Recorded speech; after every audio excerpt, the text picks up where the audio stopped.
Hi guys! For today's video guys is magluluto tayo ng pang-lunch. So, ang lunch natin ngayon is gulay. Nagbabalot ako ngayon ng kalabasa. Kung nakikita nyo naman guys, may sira na yung kalabasa pero tinanggal ko kasi sayang naman kapag itapon na lang, 'di ba? Kaya niluto ko na lang. So, I'm Almera pala guys and I'm new here in Facebook. Sana supportahan niyo ako guys. Pa-follow na rin guys. And abang binabalatan ko yan guys is magkukwento muna ako. Apat kami magkakapatid guys. Yung mama ko nasa abroad pero hindi siya masyadong nakakapadala kasi nati-anti siya. Tapos yung papa ko is nandoon sa bukid. Minsan lang siya nagpapadala kasi hindi naman masyado malaki yung kita sa bukid. Tapos yung lolo ko naman is nagbo-vulcanize niya yan guys. Kumukuha na ako ng talbos ng kamote sa kapitbahay namin. So, humihingi lang ako niyan guys kasi wala kaming tanim kasi mahirap tumanim. Ayan guys, marami na akong nakuha. Samahan niyo ako. So yan guys, samahan niyo ako bumili ng mga lamas o di kaya mga ingredients natin sa ating pagluluto. Pupunta na tayo doon sa ating tindahan. Hindi pala yun atin guys. Pupunta na tayo sa tindahan dahil bibili na tayo ng mga lamas. Ayan ako guys, video, di ba? Sobrang haggard ko yan guys. Kaya sorry sa aking muka. So yan guys, yan yung bahay guys, nakita nyo sa may truck.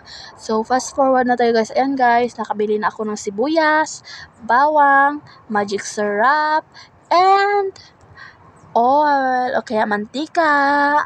So yan guys, slice ko muna yung ating mga ingredients upang luluto na tayo ng ating ulam.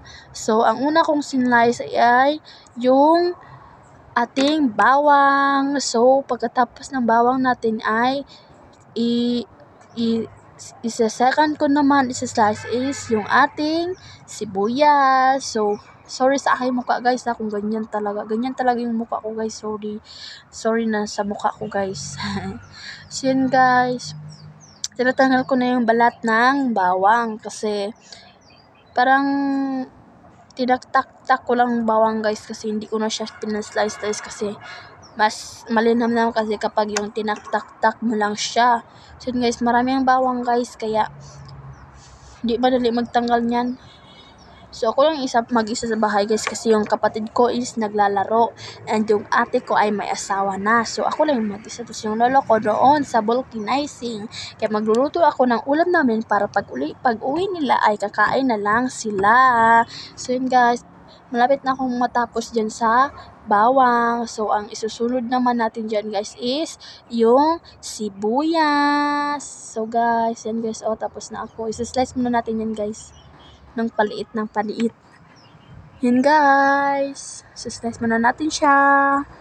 Paliit yung pag-slice natin yan guys kaya para masarap. So yan guys, sinunod ko naman yung sibuyas. So guys, mag-ingat tayo sa sibuyas kasi para mapapaiyak tayo dyan kapag hindi tayo mag-ingat. Parang yung ex mo, pinaiyak ka lang niya. So yun guys, tapos na ako mag-iwa ng mga lamas. Tapos magluluto tayo. Inuna ko yung oil. Pinainit ko lang yung oil.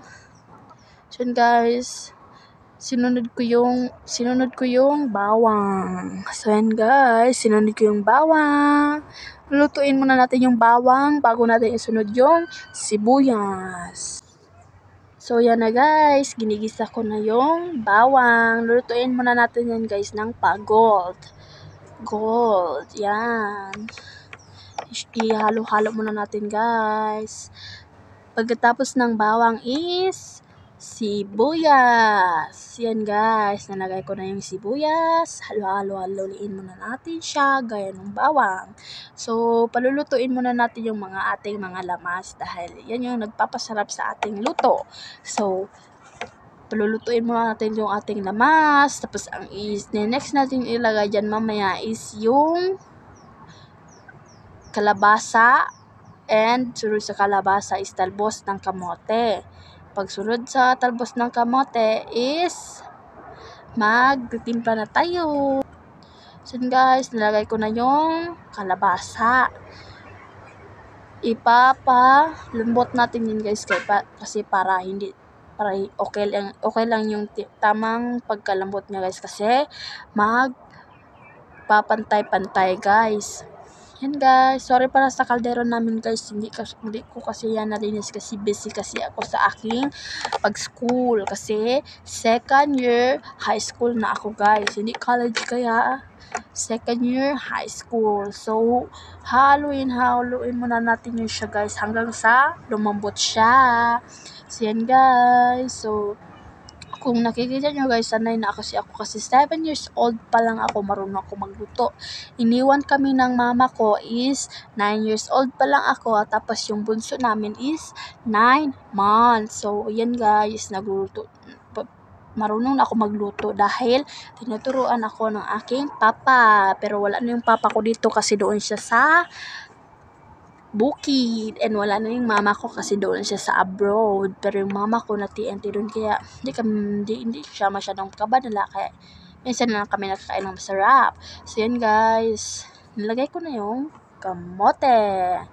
Yan, masarap yung kamote guys. Haluin mo na lang natin guys para magpantay-pantay yung pagkaluto nila. So malambot na yung kalabasa guys kasi madali lang yan siya maglambot guys. Haluin muna lang natin siya guys. Haluin muna natin. Yan guys. Yan na guys. I-fast forward muna natin siya guys upang maluto na siya guys. Sunod ko na yung ating talong. Bakit yung talong guys? Kasi walang masyadong bunga.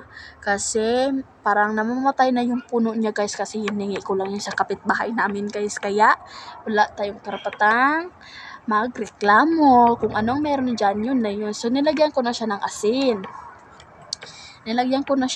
Guys. Hindi, yung tamang asin lang guys kasi baka masyadong maalat.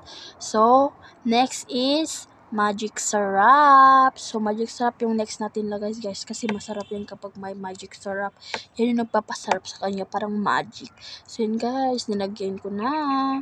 Hindi ko na ubusin guys kasi baka masyadong sobra yung lasa niya. Baka masyadong marami yung magic syrup na malagay ko. So yun guys, haluin lang natin siya hanggang sa maluto.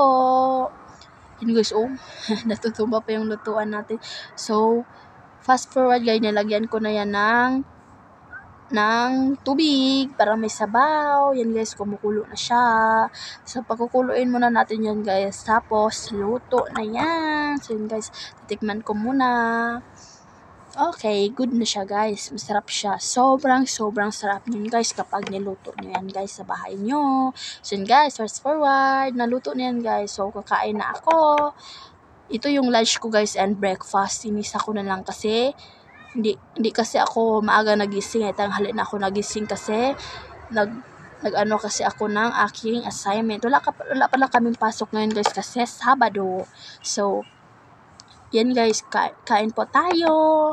So, I'm new pala sa Facebook guys. Sana i-follow and like and share na rin guys sa aking Facebook.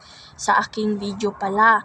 So, sorry guys sa aking background. Ganyan lang kasi yung bahay namin. Di kasi kami nakakapagawa ng bahay kasi yung sweldo ng mama ko is kasya lang sa aming mga pagkain. Pero hindi naman siya, hindi siya permanente.